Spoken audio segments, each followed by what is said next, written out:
Amém. Glória a Deus. Está abençoado em nome de Jesus.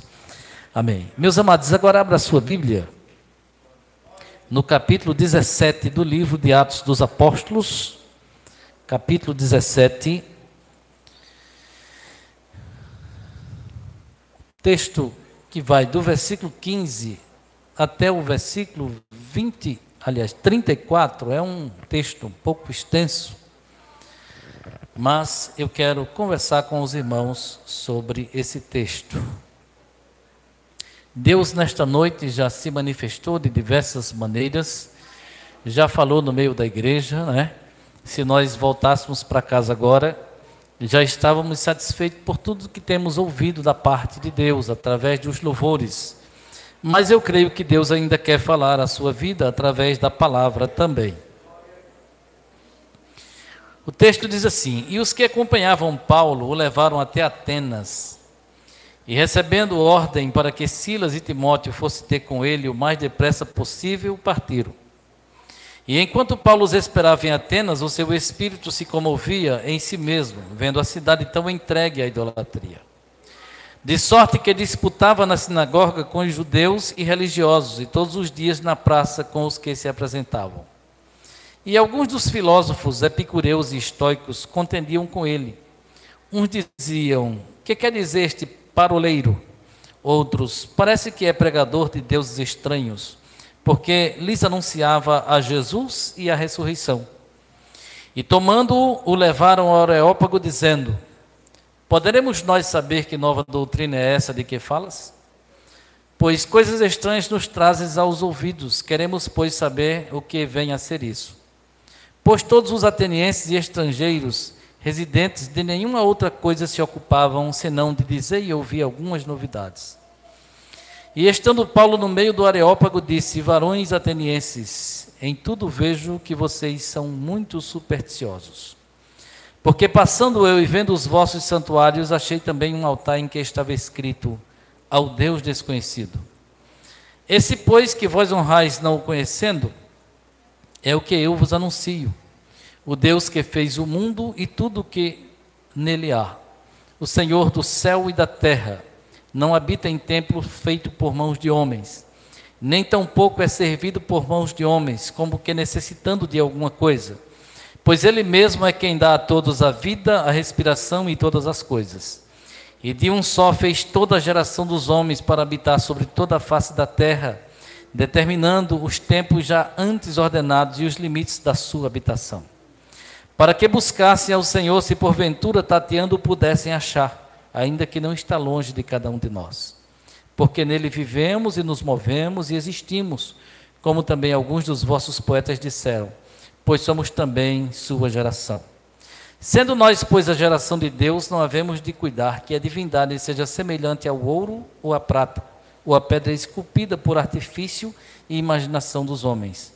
Mas Deus, não tendo em conta os tempos da ignorância, anuncia agora a todos os homens em todo lugar que se arrependam, porquanto tem determinado um dia em que com justiça há de julgar o mundo, por meio do varão que destinou. E disso deu certeza a todos, ressuscitando-o dos mortos. E como ouviram falar da ressurreição dos mortos, uns escarneciam e outros diziam: acerca disso te ouviremos outra vez. E assim Paulo saiu do meio deles. Todavia, chegando alguns varões a ele, creram, e entre os quais estava Dionísio, o Areopagita, e uma mulher por nome Dâmaris, e com eles muitos outros. Amém? Amados, esse texto é um texto que eu quero conversar com vocês nesta noite sobre ele, né? Primeiro, Paulo estava em viagem missionária. Paulo estava pregando o evangelho em alguns lugares.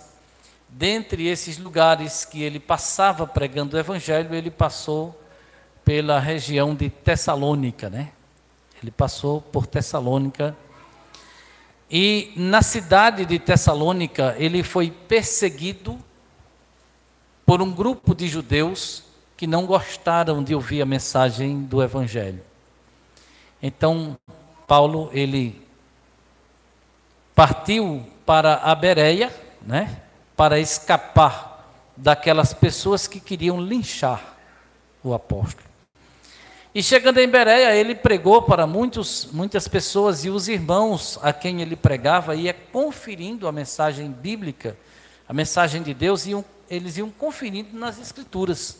Paulo pregava e os irmãos bereanos iam conferindo a Paulo e foram animados por Paulo, foram fortalecidos na fé, né? E criou aquele laço de comunhão entre Paulo e os irmãos de Bereia. Só que quando os de Tessalônica, os judeus de Tessalônica, souberam que lá em Bereia, Deus estava abençoando através da mensagem de Paulo, eles desceram para Bereia, a fim de pegar Paulo para matar. Os irmãos de Bereia pegaram Paulo, deram uma escondida nele, tiraram ele da cidade à noite e conseguiram levar ele até a região da costa do mar, né? E de lá eles foram com Paulo até a cidade de Atenas. Olha, irmãos, de acordo com os historiadores, de Bereia para Atenas é muito chão, é muito longe. Isso prova o amor de Deus derramado no coração dos irmãos da igreja de Bereia, que acompanharam o apóstolo Paulo. Eles escoltaram Paulo, até que Paulo estivesse seguro das arruaças que aquele pessoal que vieram de Tessalônica queriam fazer contra a vida dele e contra a mensagem do Evangelho. Então eles deixaram Paulo em Atenas, e Paulo deu uma recomendação aos irmãos de Bereia, que quando eles voltassem para Bereia, dissessem a Silas, né, e a Timóteo, que fosse o mais rápido possível para Atenas, porque Paulo estava esperando eles lá. Nesse ínterim, enquanto os irmãos vinham, o caminho era longo, era muito longe, Paulo foi conhecendo a cidade de Atenas, visitando alguns lugares, conversando com as pessoas e aproveitando para anunciar o Evangelho. Logicamente que de Bereia para Atenas, embora o texto não diga, mas certamente levaria alguns dias para os irmãos chegarem, como também Paulo deve ter levado alguns dias para chegar lá. Amados, nesse período Paulo, ele prega para algumas pessoas, discute com alguns filósofos, ele conhece, Atenas era um centro cultural de educação, de ciência, de arte, mas Paulo não estava interessado nisso, porque a visão espiritual de um homem de Deus, quando ele chega numa cidade, quando ele chega em um lugar, a visão espiritual dele não é voltada para a cultura terrena e humana, é voltada para a vida das pessoas. Como você está vivendo para Deus? Que tipo de relacionamento sua alma tem com Deus? Que tipo de relacionamento o seu espírito tem com o Espírito Santo? Amém?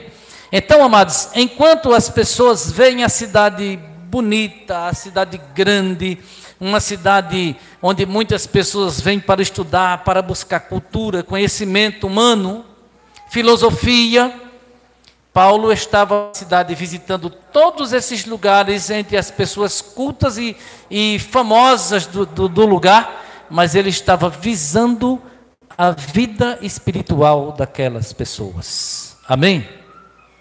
A visão missionária da igreja deve ser exatamente essa visão. Enquanto alguém olha para a nossa cidade, Recife é uma grande cidade. Culturalmente tem um carnaval que é um dos mais famosos do Brasil, né? É uma cidade onde tem muitas pessoas importantes ligadas à cultura, à literatura, à arte, à poesia e muitas outras coisas. Mas a visão da igreja é uma visão espiritual. Qual é o proveito que essas coisas têm para tirar a vida das pessoas da condenação eterna? Então essa era a visão que Paulo tinha quando ele chega em Atenas. Quando ele chega, você vai ver aí, acompanhe comigo. no versículo 22, diz assim, que Paulo, no meio do Areópago, disse aos atenienses: em tudo eu vejo que vocês são muito supersticiosos. Paulo foi observando o relacionamento espiritual que aquele povo tinha. Qual era o tipo de alimento espiritual que alimentava aquelas almas? E Paulo viu que eram pessoas cheias de superstição. Isso, amados, se você observar do versículo 15 até o versículo 19, você vai ver que Paulo já tinha conversado com filósofos, Paulo já tinha discutido com algumas pessoas, né, acerca do Evangelho, porque na Grécia, que é conhecido como berço da educação, da arte e da cultura, eles estavam somente interessados em filosofias. Existiam duas escolas muito famosas que elas eram oponentes, que o texto inclusive cita que era os epicureus e os estoicos, né? Os epicureus eram os seguidores da filosofia de Epicuro, que dizia que a vida consiste simplesmente nos prazeres daqui. Depois disso aqui, não tem mais nada. É uma filosofia que leva para o ateísmo, né? Que leva para o ateísmo, para o materialismo, leva a pessoa a achar que tudo na vida é só isso aqui. Tem muita gente vivendo assim. Tem muita gente vivendo desse jeito. Então, os epicureus, eles acreditavam que a vida era só os prazeres terrenos aqui, nada mais. Os estoicos, eles eram panteístas. Eles acreditavam em diversas divindades, né? Eles acreditavam num relacionamento espiritual. Eles acreditavam em diversas divindades e que para cada coisa tinha que ter algum tipo de divindade que fosse adorada. Então, mesmo que essa divindade fosse feita pelas mãos dos homens, mas eles tinham essa crença. E aí, amados, Paulo passa, né? Os estoicos, eles tiveram uma influência até certo ponto dentro do cristianismo, porque a gente sabe que os cristãos que hoje existem não são todos puros, verdadeiramente puros. Existem cristãos aí que diz que é seguidor de Jesus Cristo, mas adora João Batista, né? Tem outros que dizem que são seguidores de Jesus Cristo. Eu sou cristão, sou seguidor de Jesus Cristo, mas eu adoro São José, né? Tem cristão que diz, o meu Salvador é Cristo, mas eu adoro São Benedito. E então isso é uma pontinha da filosofia estoica, né, que existe dentro do cristianismo. Mas nós somos cristãos que acreditamos na palavra de Deus, essa que Paulo pregava, e não adoramos nenhum outro tipo de divindade que não seja o nosso Senhor Jesus Cristo, aquele a quem o Deus Todo-Poderoso enviou do céu para nos salvar, libertando-nos de todo o pecado por meio do sacrifício de Jesus. E aí Paulo, quando ele chega em Atenas, que ele discute com esses estudiosos, com esses filósofos, aí existia um lugar chamado Areópago, que era uma espécie de banca, né? Uma espécie de banca educacional, onde qualquer tipo de mensagem diferente que fosse ser levado como cultura, como educação, como ensinamento para as pessoas, tinha que ser avaliado por aquela banca, né? Era uma espécie de tribunal, mas não tribunal para condenação. Era um tribunal para avaliar que tipo de ensinamento estava sendo dado. E aí eles disseram que Paulo não passava de um simples paroleiro, ou seja, pessoa que fala demais, um falastrão qualquer aí. Mas aí eles decidiram levar Paulo até o Areópago.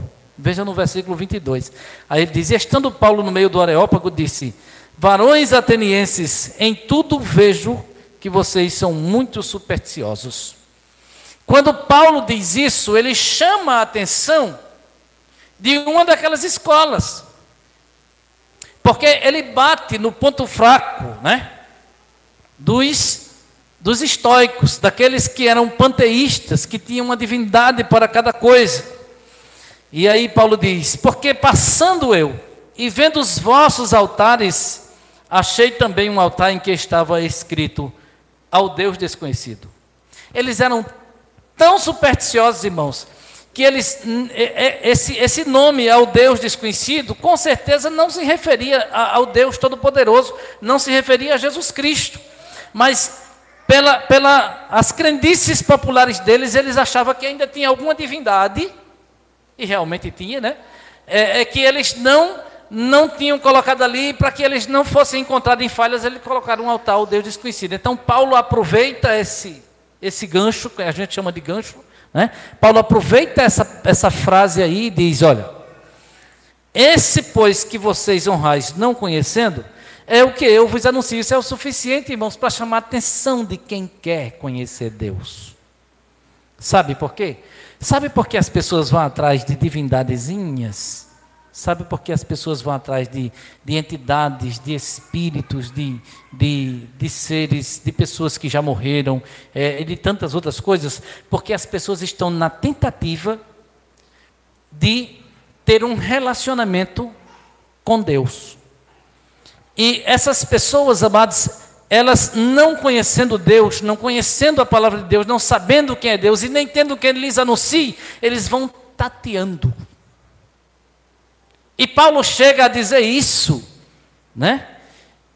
Paulo chega a falar sobre tatear para ter um relacionamento com Deus. Veja que o texto sagrado, ele diz assim, quando ele diz que é esse Deus desconhecido que ele veio anunciar, no versículo 24 até o versículo 25, né?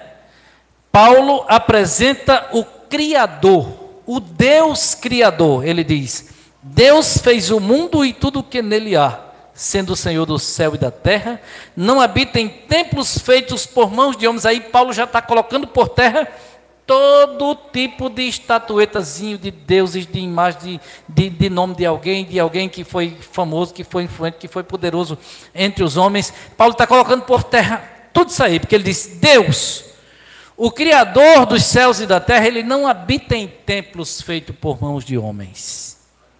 Amém? Alguém pode dizer: pastor, e para que esse templo aqui? Quem habita nesse templo? Quem é que habita nesse templo? A igreja, nós homens, habitamos nesse templo. Nós estamos aqui e nos reunimos para adorar a Deus, mas Deus não habita nesse templo. Deus habita nesse templo aqui, que sou eu e você. Deus habita em mim e habita em você. E se você não tem certeza disso, hoje é dia de você sair daqui com essa certeza. Amém? Hoje é dia de você se arrepender e sair daqui com essa certeza de que Deus habita em você. Glória a Jesus. Então Paulo continua: nem tampouco é servido por mãos de homens como quem necessitando de alguma coisa, pois ele mesmo é quem dá a todos a vida, a respiração e todas as coisas. Ou seja, os atenienses criavam um deusinho, uma estatueta, um ser, alguém dava um nome e dizia: isso aqui é o Deus de tal coisa. E ia se prostrar diante daquele Deus que eles tinham criado. Então Paulo coloca por terra, ele diz: olha, Deus não é servido por mãos de homens. Ele não precisa que o homem carregue ele daqui para acolá, para outro canto, porque é ele quem dá a todos a vida, a respiração e todas as coisas. Ele é quem tem poder de levar e trazer o homem para onde ele quiser. Amém? Ele não precisa ser levado por ninguém. Ele é quem tem poder de levar o homem. Louvado seja Deus. Do versículo 26 até o versículo 28, Paulo, ele apresenta a criação da raça humana e as obrigações que essa criação de Deus tem. Quais são as obrigações da raça humana? Para que Deus criou o homem? Paulo apresenta isso aí do versículo 26 até o 28. Né? Por que Deus criou o homem? Deus criou o homem para que o homem seja um adorador do Deus Todo-Poderoso. Amém? Veja o que Paulo diz aqui, no 26 até o 28, ele diz: de um só homem fez a geração de todos os homens para habitar sobre toda a face da terra, determinando os tempos já antes ordenados e os limites da sua habitação. Deus é quem determina tudo, ou seja, Deus foi quem traçou todos os limites da terra. Então Paulo começa a apresentar um Deus criador, um Deus poderoso, um Deus que não é dependente das mãos dos homens, um Deus que deu a todos a respiração, a vida e todas as coisas. Paulo começa a apresentar, irmãos, o Deus verdadeiro, amém? E todos os limites que Deus traçou, Deus criou a terra e o mar, mas o mar, ele não passa do limite que Deus traçou, né? A terra também não avança sobre o mar para abafar as águas e dizer aqui acabou, tudo é chão agora. Não, porque Deus traçou um limite para cada coisa. Amém? No versículo 27 ele diz que Deus criou os homens para que buscassem ao Senhor, se porventura tateando o pudessem achar, ainda que Deus não está longe de cada um de nós. Sabe, irmão, você que veio aqui hoje, e você não sabe a quem adorar. Você que veio aqui hoje e você não tem certeza de que a sua vida adora realmente ao Deus Todo-Poderoso. Hoje é dia de você sair daqui consciente de que Deus criou você para você ser um adorador, para você ser um instrumento de Deus, para você buscar relacionamento com Deus, para você se arrepender dos seus pecados e se tornar um filho de Deus obediente. Amém?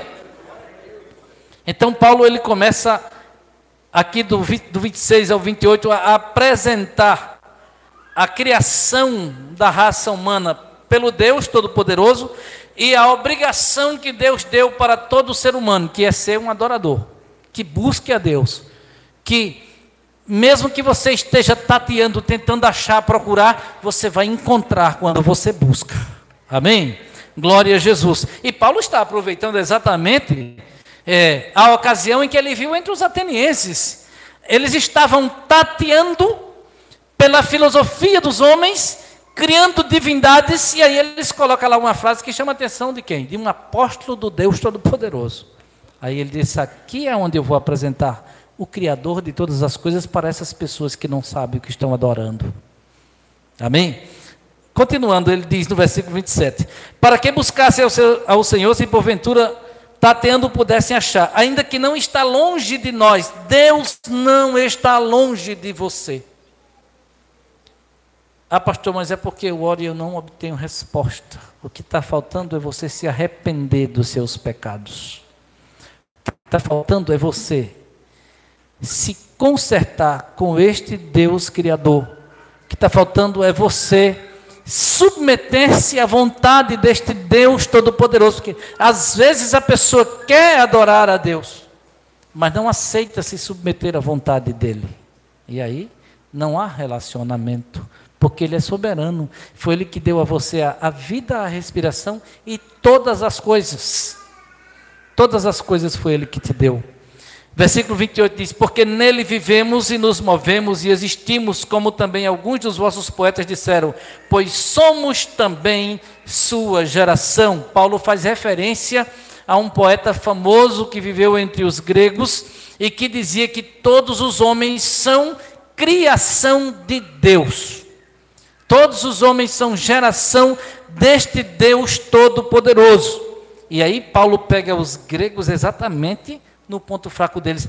É ciência, é cultura, é arte, é literatura, é conhecimento humano que vocês querem, eu também tenho. Amém? Glória a Jesus. Então, no versículo 28 ele diz, porque nele vivemos, nos movemos, existimos, como também alguns dos vossos poetas disseram, que também somos geração dele. Nós somos geração de Deus. Sua vida foi criada por Deus. Sua saúde é Deus que te dá. A respiração, o ar que você respira é Deus que te dá. A vida, sua vida existirá aqui na terra até o dia em que Deus permitir que ela exista. Um dia ela vai terminar aqui na terra.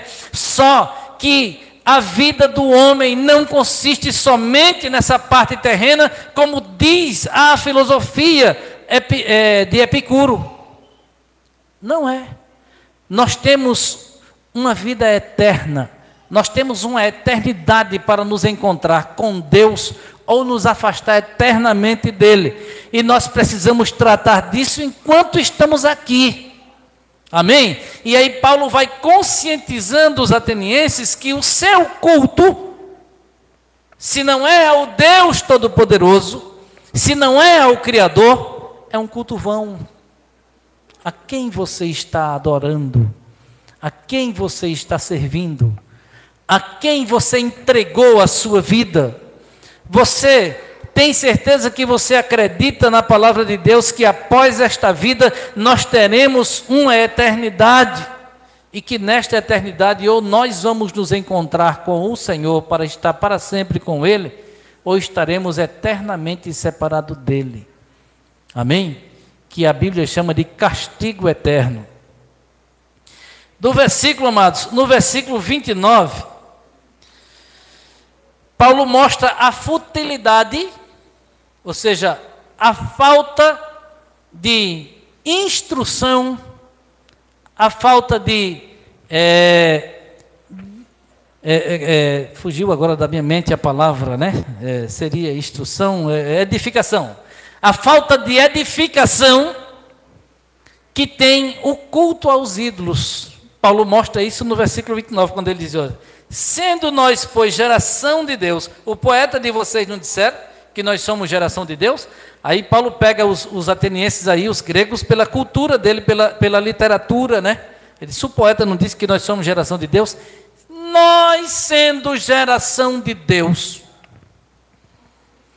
não havemos de cuidar, ou seja, de achar, de acreditar que a divindade seja semelhante a objeto, ouro, prata, madeira, pedra preciosa. O Deus Todo-Poderoso não é isso. Amém? Esculpida pelo artifício e a imaginação de homens. O homem cria do jeito que ele quer, a imagem que ele acha mais bonita, e diz: esse é o meu Deus.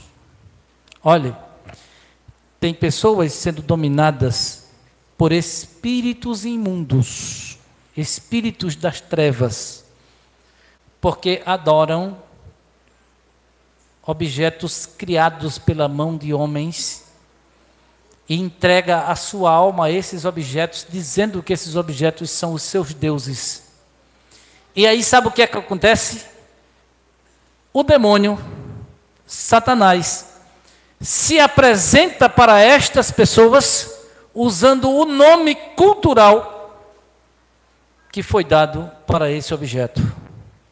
E aí se apossa da vida das pessoas e começa a levar essas pessoas para o fundo do poço, para as drogas, para a prostituição, para a violência, né? E começa a destruir a vida dessas pessoas, porque as pessoas estão apegadas, agarradas, amarradas a um ser que foi criado pela mão dos homens, que na verdade não tem vida, e diz que é o seu Deus. Então os espíritos imundos, eles se apresentam para essas pessoas com o nome desses seres culturais e diz: eu sou isso e sou aquilo que você acredita. E as pessoas continuam escravas do pecado, do demônio e destruídas na miséria.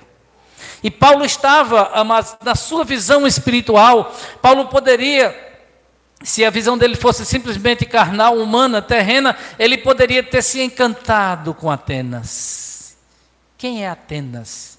A grande capital da Grécia Antiga, a cidade cultural, onde inventaram todo tipo de divindade. Até hoje os brasileiros estudam na literatura grega os deuses gregos. Não sei para quê, porque eles nem têm poder, nem servem para nada, e foram criados pelo artifício e imaginação e pelas mãos dos homens. Amém, irmãos?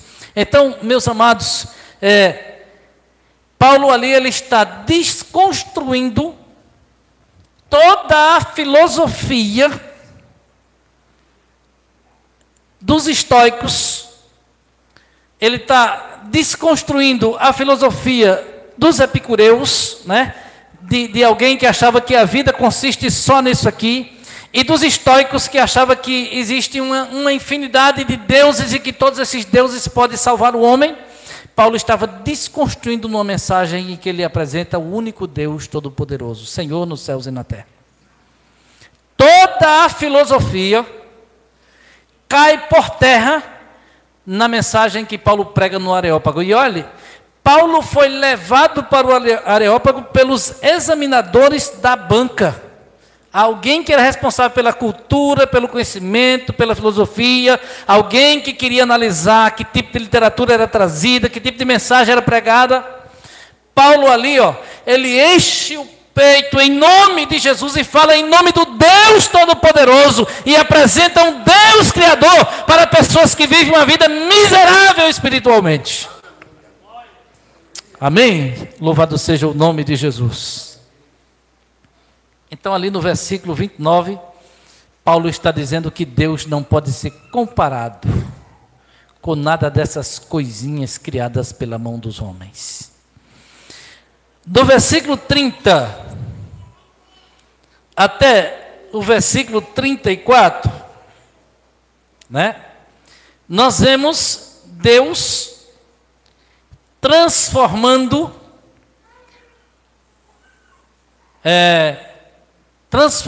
amados, Deus mostrando, através de Paulo, Deus mostrando que esses homens que pensavam assim como os filósofos tinham lhes ensinado, que eles iam passar por um julgamento. E nesse momento, quando Paulo diz isso, algumas pessoas são transformadas pelo poder da mensagem que é pregada através do Espírito Santo e da vida de Paulo, e algumas pessoas se convertem, inclusive membros da banca examinadora, se convertem quando Paulo fala sobre o juízo de Deus sobre a vida de todos os homens. Aí, meus irmãos, meus amigos que estão aqui nessa noite, meus irmãos, se você não adora o Deus Todo-Poderoso, o Criador dos céus e da terra, será que a sua divindade, será que a entidade a quem você busca, será que ele vai poder te livrar do juízo de Deus? Será que essa entidade que você adora, que você busca, será que esse deusinho, essa estatueta, esse alguém que foi criado pela mão de outra pessoa, será que vai poder te livrar do juízo de Deus? Quando Paulo diz isso, aí depois Paulo vai saindo do meio deles. E algumas pessoas chegam para Paulo e dizem: ei, espera aí, eu quero me converter.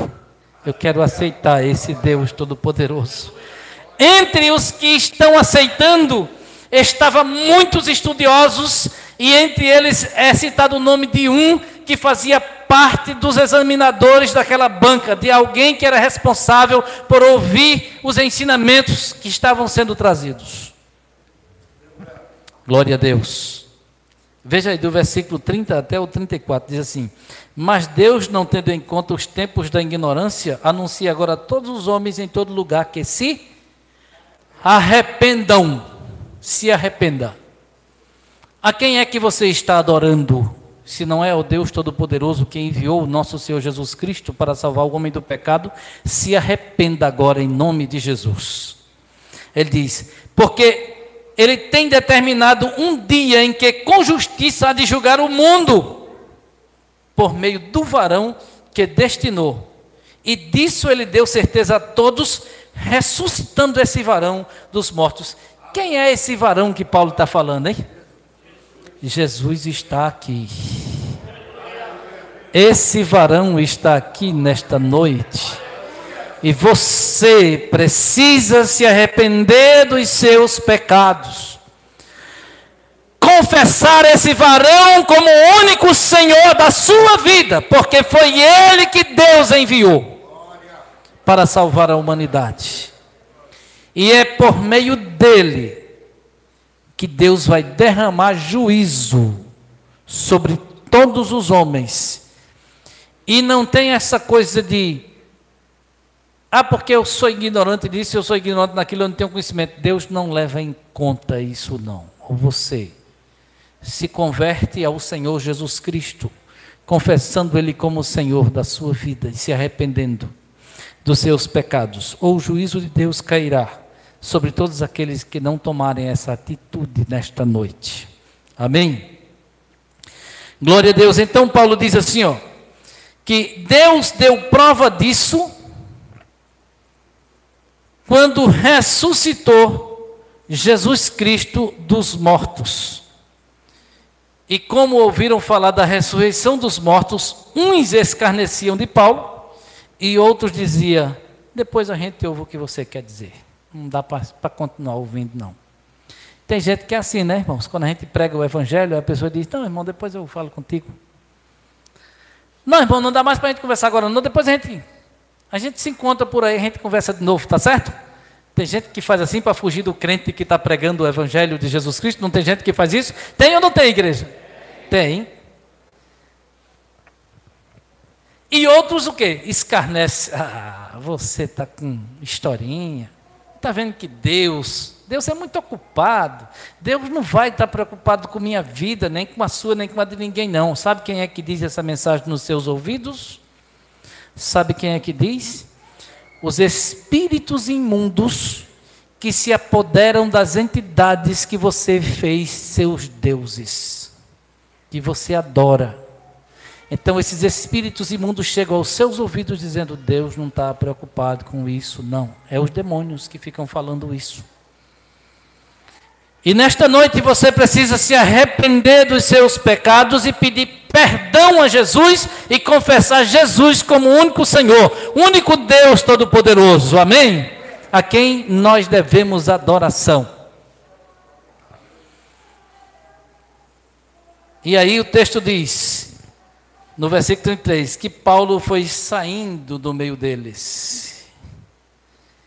Mas chegou alguns varões a ele e creram.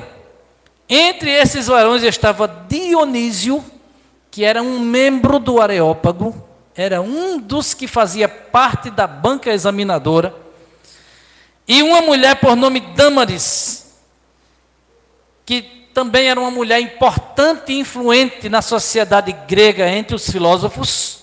Ela creu, e com eles muitos outros também se converteram. E por que o texto sagrado não cita o nome dos muitos outros? Porque eram cidadãos comuns. Não eram cidadãos da cultura, detentores do conhecimento grego, da filosofia.